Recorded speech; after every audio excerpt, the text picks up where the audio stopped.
Well, have I got something to show you?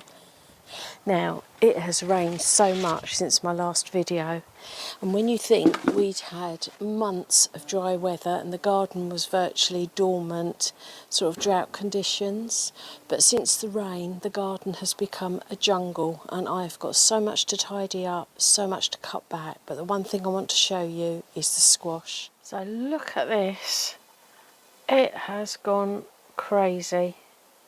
It's completely covered the top of that trellis. And look, I've got so many side shoots and they've grown almost to the ground. And look at this side. So I've got to tame that somehow. But I'll take you closer because I've got more to show you.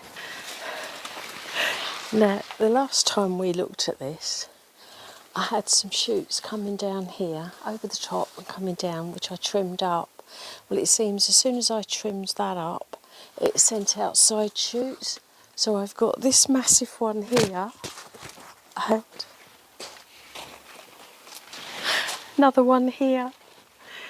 This one's got a fruit on it, but what is interesting is the fruits that were on this one started to die off, and I couldn't understand why. So I got in touch with Danny from the Grow Up Garden because I know he grows squash, and asked him, I sent him some pictures and asked him if this was normal or what was happening, and he just said to me, don't worry, it just means that they haven't been pollinated.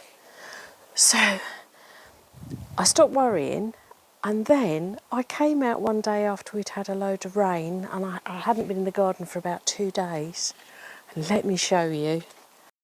So I've got this, which I'm quite impressed with. But then I found this. If I show you my hand, you can see how big it is. But that's not all. Look at that whopper. That's getting really big. And then there's another one here. And this is a third plant that was lagging behind. And look, that's got one. So, I'm rather excited about this. I've got another one there. So I'm going to trim this up now, tidy it up.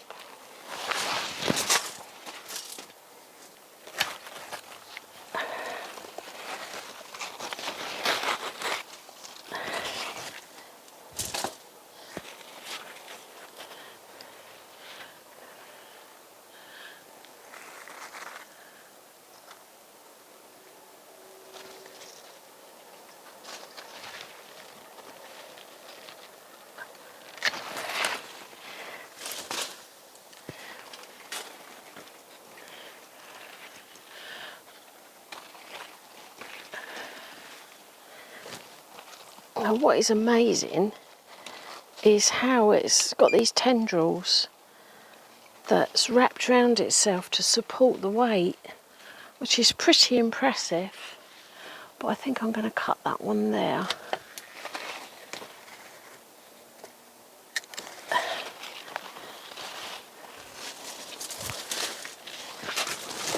Whoops, and he fell over. So, do I want to keep that one? No, probably not.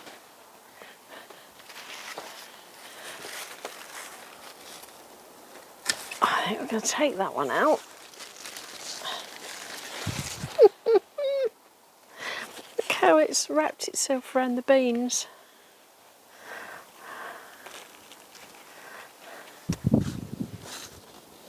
Now I'm going to cut those just below those fruits.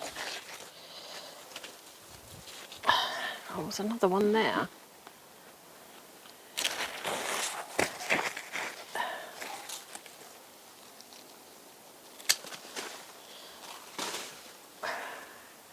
Do I want to keep that one? That's a bit of a strange one, isn't it?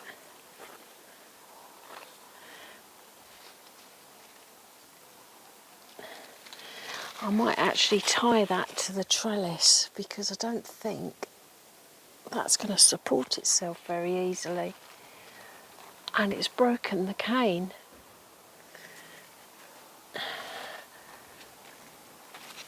That's crazy. This one, I think I'm going to get rid of this one. I don't want this one. Get rid of that one. Wow.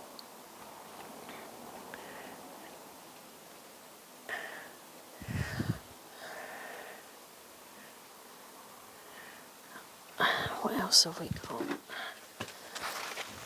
Oh, I've got one that's... I need to get through there somehow.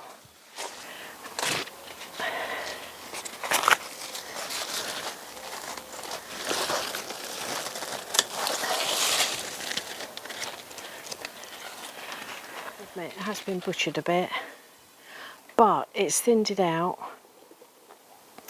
That is everything that I've cut back, but when I was clearing this area, look what I discovered. Come round. Got my very first courgette. Now this is crazy because it's the end of July and this is the first courgette that I've actually got.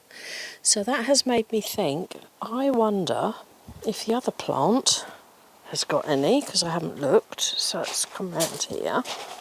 Oh my goodness, yes. There's another one. So I've got two. I didn't expect that. Extricated these beans from all of this. But look here. Look at that. I don't know if that's focusing. How beautiful is that? Isn't that clever? I don't think I could have wrapped anything quite as perfectly as that has. It's amazing. Right, I'm going to clear this up now. So I'm just trimming back this sage because it's got a mind of its own and it is taking over everything. Oops.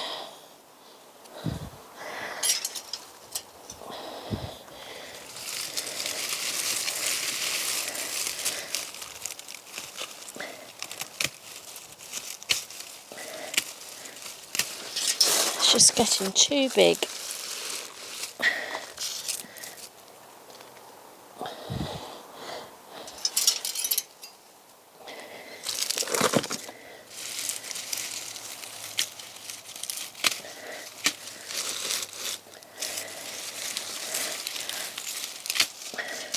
There's actually a thyme under here that's not getting to see any daylight.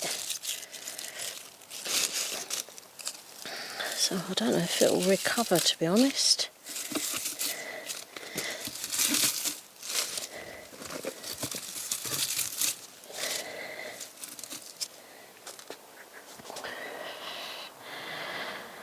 Oh, I've disturbed lots of ladybirds. So I just need to do the centre.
So it always looks a bit sad when you cut it back, but it will recover.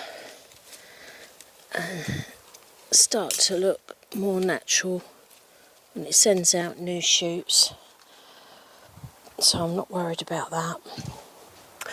Now I sat here, I think it's 15 weeks ago, in this very spot. So it was the 11th of April. It was the day that I planted my first and second early potatoes, and I was discussing the difference between first and second earlies and the difference between main crop. And by the greenhouse I've got 5 buckets. 3 buckets are first earlies, Penton Javelin, and 2 buckets are second earlies, Charlotte. The rest are out on the driveway. Now, in my last video I did harvest 1 tub from the front, which had got 2 seed potatoes in it. 1 was Penton Javelin and 1 was Charlotte, because I had those left over and I had a spare bucket, so I put them in together. And they were fantastic. There was no scab on them, they were beautiful. So I haven't tried any from the garden. Now they've all died right back. They're looking pretty sorry for themselves now, but that's fine, that's to be expected. So I think what I'm going to do is probably not going to harvest any of the Charlotte, because there's only me, and I want to keep the potatoes really fresh, so freshly dug when I go to cook them. So I don't really want to harvest 2 buckets. So I'm just going to try one of the Penton Javelin and see if they're any different from the ones that are out on the driveway. So the environment's slightly different on the driveway. It gets a lot of sun late in the day, whereas the ones in the garden get a lot of sun earlier in the day. So I don't know if that's going to make a huge difference, but let's have a look.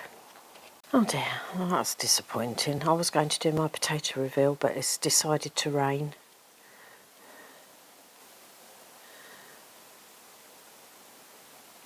So I'll come back in a little while. I'm going to start with this first bucket, and if you've been following me, you will know that I planted these out in mid-April, so about 15 weeks ago. So this bucket is one of my first early Penton Javelin, which I've always found to be pretty reliable and really tasty. Most years I grow my potatoes in 30 litre buckets like these, and I grow them in a mix of compost and farmyard manure mixed in with a bit of blood, fish and bone. This year I decided to try something different, so I had several bags of BioLife soil improver, which is a mixture of manure and bark. So I'm not sure if it's made any difference at all, but we'll know after the harvest, because it's been such a challenging year. We've had really high temperatures and it's been incredibly dry, that you know, with very, very little rain, that it's difficult to tell if it's actually made any difference at all. Now, when I harvested the ones that are out on the driveway, like I said earlier, they were really, really clean. There was no scab.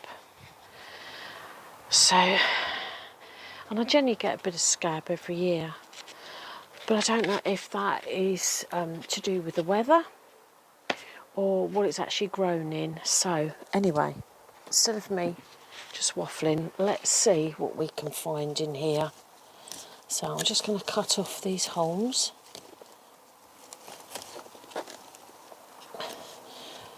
And I'm kind of racing against the weather because it keeps raining. It's been raining on and off for hours. Get rid of that.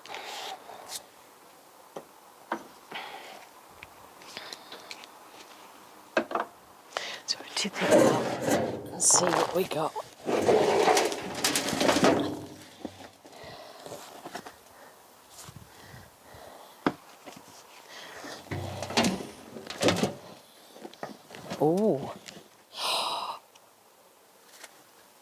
Oh my goodness, these look really good actually. Look at them. They do look clean. I don't think these have got scab either. So again, I really don't know if it's because of the medium that they've been grown in, or if it's the weather, or if it's a combination of both. But look at these. These are amazing. So there's the seed potato.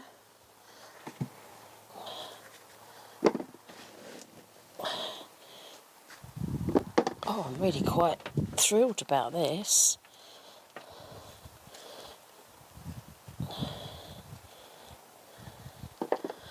Let's get rid of that.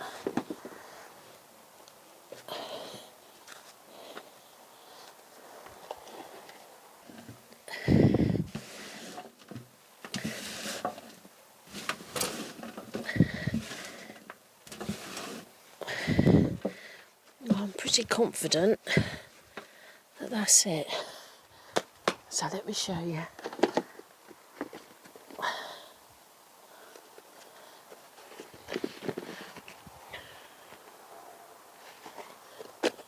Pentland javelin. Right, it's raining again, so I've come in the kitchen and I washed all these potatoes, and just look at them. There's hardly a blemish on any of them. They've definitely not got scabs, so I'm absolutely thrilled to bits about it. So I've got my scales out, so we'll weigh them and see what they weigh. But also I quickly whizzed around the garden and I've picked some veg for my tea, so I'll show you my haul as well.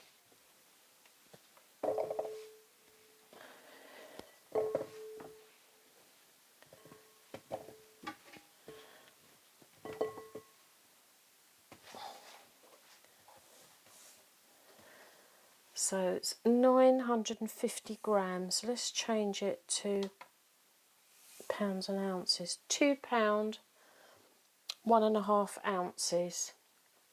So that's not bad, is it? That's got some mottling on the skin, but it's still clean. Look at that one.